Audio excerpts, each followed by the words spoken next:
अपने रास्ते से भटके हुए मनुष्य की सहायता के लिए आखिर तुम उससे क्या चाहते हो? क्या तुम्हें सोने चांदी के चढ़ावे चाहिए? क्या तुम अपने भक्तों से स्वादिष्ट और पंच पकवान चाहते हो? मैं मनुष्य से एक श्रद्धा के अतिरिक्त कुछ नहीं चाहता, कुछ नहीं मांगता। वो मेरे प्रति बड़े बड़े चढ़ावे न चढ़ाए। सोना, चांदी, घी, चंदन और पकवान के चढ़ावे मुझे नहीं चाहिए। श्रद्धा और भक्ति भाव से एक फल, एक फूल, फूल की एक पत्ती, जल का एक कतरा या चावल का आधा दाना ही सही, मैं उसको भी भक्त की श्रद्धा से कहीं अधिक श्रद्धा से स्वीकार कर लेता हूं। पत्रम पुष्पम फलम तोयम यो मे भक्त्या प्रयच्छति तद अहम भक्ति उपहृतम अश्नामि प्रयतात्मनः। अरे इतना भी ना हो सके तो श्रद्धा या भक्ति का एक आंसू ही सही, मैं उसे भी कबूल कर लेता हूं। श्रद्धा में डूबे उस एक आंसू में मेरा सारा अस्तित्व सराबोर हो जाता है। भक्ति अथवा पश्चाताप का ये आंसू चाहे लाखों पाप करने के बाद अंतिम क्षण में क्यों न बहाया गया हो, मैं उस अनुपम भेद को भी स्वीकार कर लेता हूं और मनुष्य के सारे पापों को उस आंसू से धोकर उसे नवजात शिशु की तरह निष्पाप कर देता हूं, उसका कल्याण करता हूं, उसे मुक्ति देता हूं। केवल एक फल, फूल या पत्ते को अर्पण करने पर ही मुक्ति दे देते हो?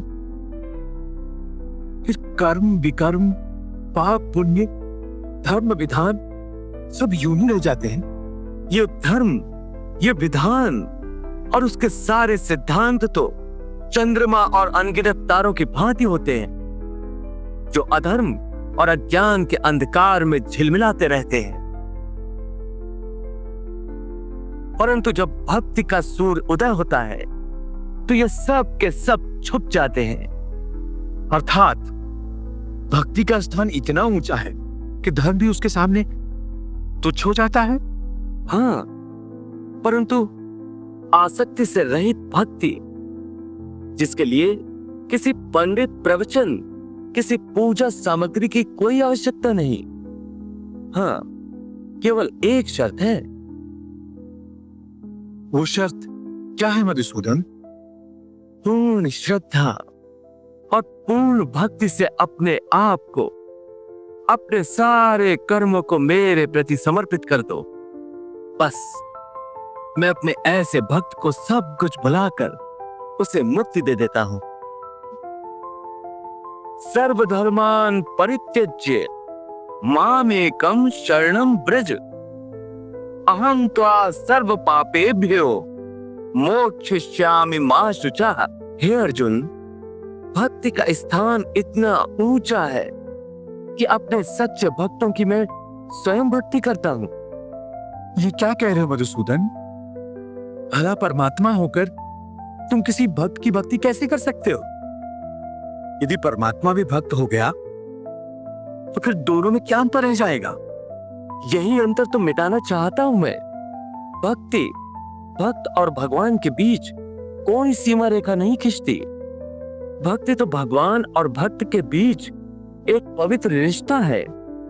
जैसे प्रेम किसी प्रेमिका और उसके प्रेमी को एक बंधन में बांधकर एक कर देता है, उसी प्रकार भक्ति के द्वारा भक्त अपने भगवान में तथा भगवान अपने भक्त में समा जाते हैं। दोनों एक रूप हो जाते हैं। हे भक्त वत्सल, हे भक्तों के भक्त, हे देवताओं के देवता, हे योगेश्वर, हे ब्रह्मांड नायक, आपने मुझ अज्ञानी को, पाप के भागी को अपनी कृपा से जो ब्रह्म ज्ञान प्रदान किया है, मुझे अज्ञान के अंधकार से ज्ञान के प्रकाश में ला खड़ा किया है, उसके लिए मैं आपका आभारी हूं। इतना आभारी कि यदि मैं लाखों वर्षों तक भी आपके श्री चरणों में माथा टेके रखूं और अपनी आंखों से आंसू बहा बहा कर सैकड़ों विशाल समुद्र भर, तब भी इस उपकार को चुका नहीं सकूंगा। इस परम कौपी तथा आध्यात्मिक विद्यादान के लिए आपका कोटि कोटि धन्यवाद। आपके इस परम ज्ञान के आगे मैं अपना माथा टेकता हूं और अपनी भ्रष्ट बुद्धि, अपनी हर इच्छा, अपनी हर आशा और अपनी हर कामना के साथ मैं अपने आप को, अपने तन मन को आपको समर्पित करता हूं। ये सब कुछ आपकी ही दया का दान था जो मैं आपके श्री चरणों में रखता हूं, और अज्ञान के मारे आपको केवल एक मनुष्य समझकर, मेरे आप को अपना सखा और मित्र समझकर, जाने अनजाने में जो भी भूल की हो, आपकी गरिमा को धक्का पहुंचाया हो, तो उसके लिए हे दया सागर, आप मुझे क्षमा कर दीजिए और मेरे विनम्र समर्पण को स्वीकार करके अनुग्रहित कीजिए। हे अर्जुन, देखो इन आंसुओं को, इन आंसुओं की गंगा में तुमने अपनी हर भूल, हर पाप को धो डाला है। अब तुम निष्पाप हो गए हो।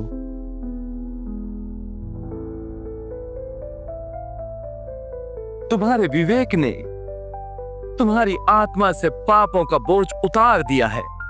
हाँ प्रभु, आपके ज्ञान की दिव्य अग्नि में मेरा मन, मेरी बुद्धि, मेरा ज्ञान तथा मेरा अहंकार सब कुछ जलकर राख हो गया है। मेरी आत्मा से सारा बोझ उतर गया है। मुझे ऐसे लग रहा है जैसे एक चींटी किसी पत्ते पर बैठकर तूफानी नदी को पार कर ली हुई है। उसी बेतार मैं अपने करुणा रूपी कमल पत्र पर बैठकर इस विशाल भव सागर के ऊपर तैर रहा हूं, तैर रहा हूं। जिस प्रकार अंत समय एक मृतक शरीर आत्मा से दूर हो जाता है, उसी प्रकार इस समय मेरी सब आसक्तियां, सब आशाएं, समस्त कामनाएं मुझसे दूर चली गई और मैं प्रकाश की एक किरण की भांति हल्का हो गया। अब जैसे मेरे सारे अस्तित्व पर कोई बोझ नहीं रहा। चारों ओर केवल प्रकाश ही प्रकाश है। तुम धन्य हो अर्जुन, तुम धन्य हो।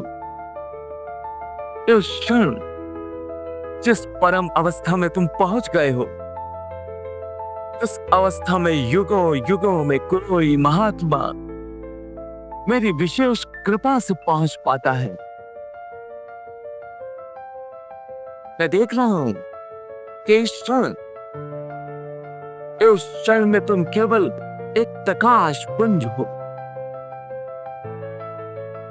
जिसे मैंने अपनी दिव्य ज्योति से प्रकाशित कर दिया है। कोई लालसा, कोई कामना तुम्हारे अंदर नहीं रही। हे प्रभु, अभी मैं पूरी तरह कामना विहीन नहीं हुआ हूं। क्या कह रहे हो अर्जुन? हाँ भगवान, आपने अपनी ज्योति से मेरे अंतर को प्रकाशित कर दिया है, परंतु आपकी ज्योति का तेज मेरी समस्त कामनाओं को भस्म नहीं कर सका। अब भी मेरे अंदर एक कामना रह गई है जो मरी नहीं है। हे अर्जुन, ऐसी कौन सी कामना है जिसे मेरी ज्योति का तेज भी भस्म नहीं कर सका?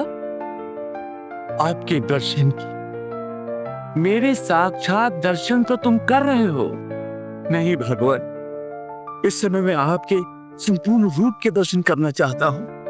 मैं आपके भिन्न भिन्न गुणों की, आपके भिन्न भिन्न रूपों की व्याख्या सुन चुका हूं। भिन्न भिन्न अवतारों में भी आपके भिन्न भिन्न रूप हुए हैं। मैं उन सब रूपों को, उन समस्त गुणों को एक साथ, एक ही समय में देखना चाहता हूं। यह समस्त चराचर के स्वामी, यदि आप मुझ पर प्रसन्न हो तो मेरी ये अंतिम इच्छा पूरी कर दीजिए। हे पार्थ, मैंने तुम्हें सर्वदा अपना सखा कहा है। मैं तुम्हारी ये इच्छा भी अवश्य पूरी कर सकता हूं। परंतु मेरे इस विराट स्वरूप के दर्शनों का तेज तुम्हारी आंखें नहीं सह सकेंगी।